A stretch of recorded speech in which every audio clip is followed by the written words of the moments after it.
Ya, Assalamualaikum warahmatullahi wabarakatuh. Canun, saya minta pencerahan tentang keberadaan Islam Nusantara dan juga perkembangan Syiah di Indonesia. Apa agenda mereka Islam Nusantara? Saya juga mendengar bahwa keberadaan Syiah di Indonesia itu sudah membahayakan. Tolong saya dikasih pencerahan. Assalamualaikum warahmatullahi wabarakatuh. Sebenarnya kalau umat itu jangan direpoti oleh pembicaraan yang agak tingkatnya intelijen, Mas ya. Yaitu tingkatnya harus berlapis-lapis. Jadi lebih baik itu kita punya forum khusus. Kalau untuk umat itu menurut saya ya sudah tidak usah ngurusin yang lain, do your best gitu aja. Tunjukkan bahwa Islam itu indah dan menyenangkan dan bikin orang aman. Aman pada 3 hal, 1 nyawa, 2 martabat, 3 harta gitu loh Bu. Yang diurusin negara kan cuma 3 itu toh. Nyawa, martabat, harta.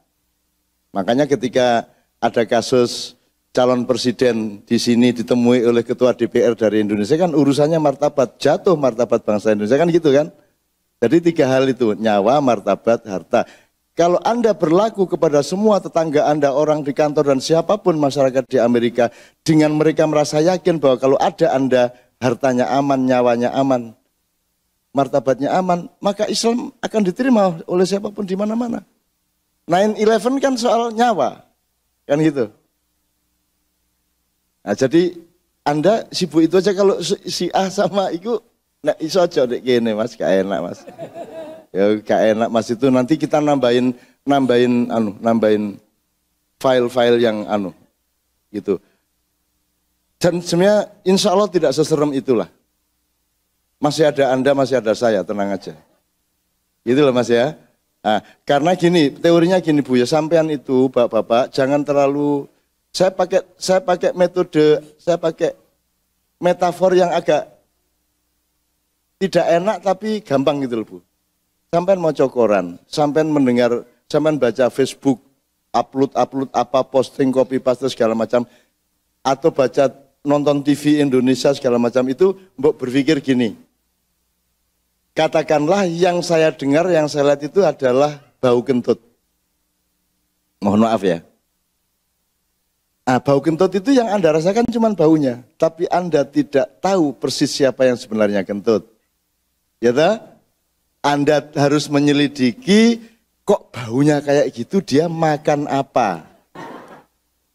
Bener nggak? Artinya kepentingan di balik bau kentut itu apa kok baunya kayak begitu? Itu kan susah nyarinya Mas. Kalau Islam Nusantara itu kan ikut ambun entut. Tapi harus Anda cari belakangnya. Hubungannya apa sama Muktamar Jombang, hubungannya apa sama beasiswa Iran, hubungannya apa sama Mesir yang dihancurkan oleh Arab Spring dan seterusnya itu kan terkait satu sama lain. Dan juga tidak seserem-serem itu. Sebab pelaku-pelakunya juga tidak hebat-hebat amat gitu loh. Yang di dalam negeri gitu loh Mas. Jadi itu juga bisa dianggap itu angin lalu, enggak apa-apa, enggak masalah gitu.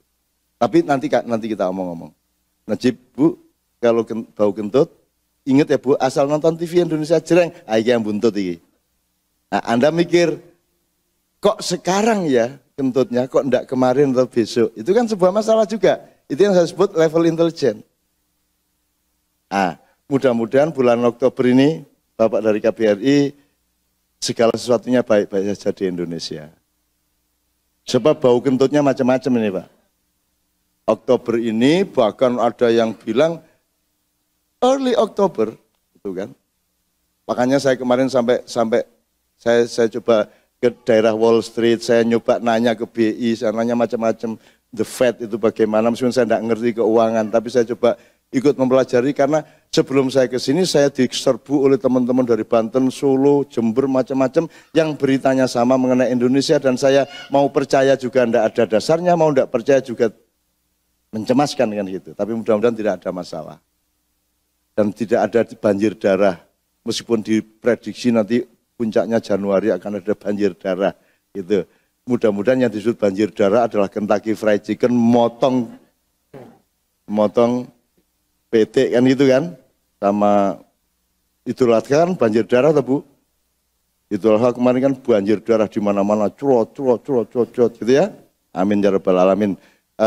Kira-kira seperti itu Mas, mohon jangan kita, itu urusan politbiro ya Mas ya, jangan urusan umum-umum. Betul Mas. Ya, satu lagi Mas Priyo, tolong tanyakan yang menyangkut umat. Sebentar, sudah terlanjur saya sebut nama beliau, Mas Priyo. Singkat Mas Priyo, monggo. Ya, Assalamualaikum warahmatullahi wabarakatuh. Cak Nun, tadinya saya mau tanya tentang peristiwa Mina ya. Tampaknya Sunni dan Syiah ini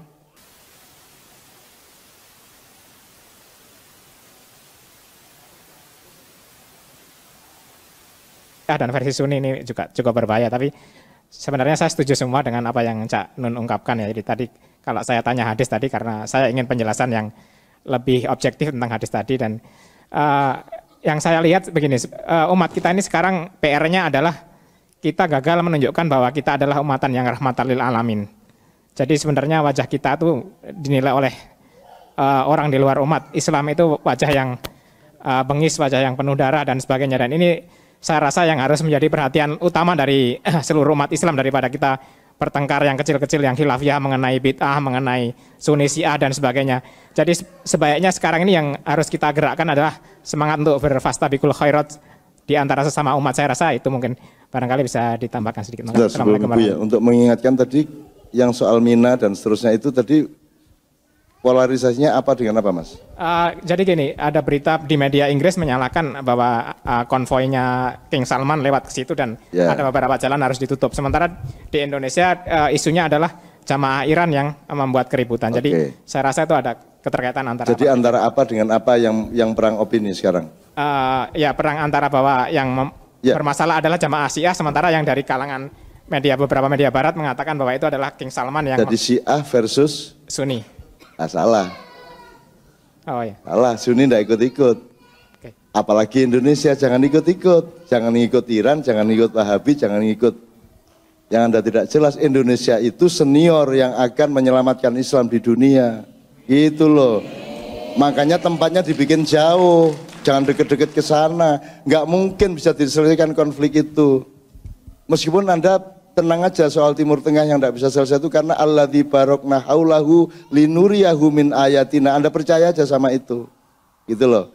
Nah, Indonesia tidak deket-deket. Indonesia jauh sama Allah memang dibikin seperti itu karena nanti semuanya akan direcover oleh Indonesia. Makanya Indonesia yang benar jadi negara, jadi umat Islam, jadi rakyat.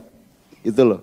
Ini beneran bukan hanya soal masalah-masalah besar yang khilafiyah politik peradaban, bahasa Arab aja nanti Indonesia Mas yang bisa diamanati. Kongres Bahasa Arab Nasional Internasional itu resmi menitipkan bahasa Arab dan bahasa Al-Quran kepada umat Islam Indonesia. Ini serius Mas. Karena Indonesia yang bisa memangku semuanya, bisa digendong semuanya. Bangsa Indonesia. Cuman kita dikasih ujian-ujian kecil-kecil kayak gini nih supaya kita lupa. Tapi saya tetap yakin, gimana nanti semua akan Indonesia yang akan merecover. Tidak mungkin mereka. Makanya sekarang di Jakarta, di Bogor akan dibangun 99 masjid terbaik di dunia, kita bangun di situ miniaturnya.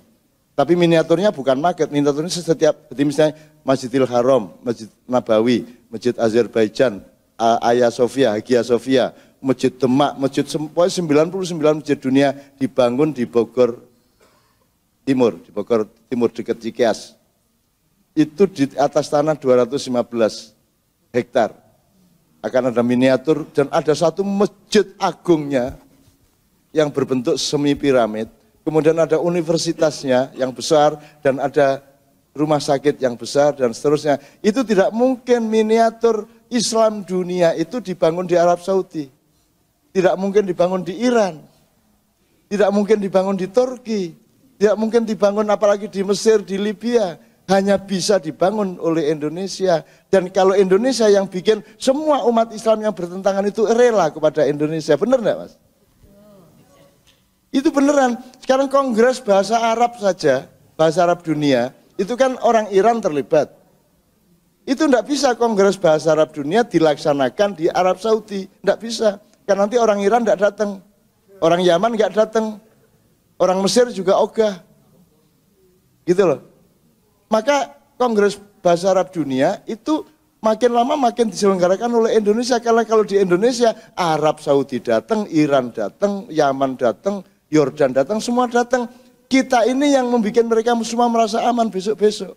Jadi di sini kita jangan bertengkar soal yang kecil-kecil. Mari kita bangun kedahsyatan Indonesia, kebanggaan Indonesia, harga diri Indonesia, kedewasaan Indonesia untuk menampung seluruh masalah-masalah dunia.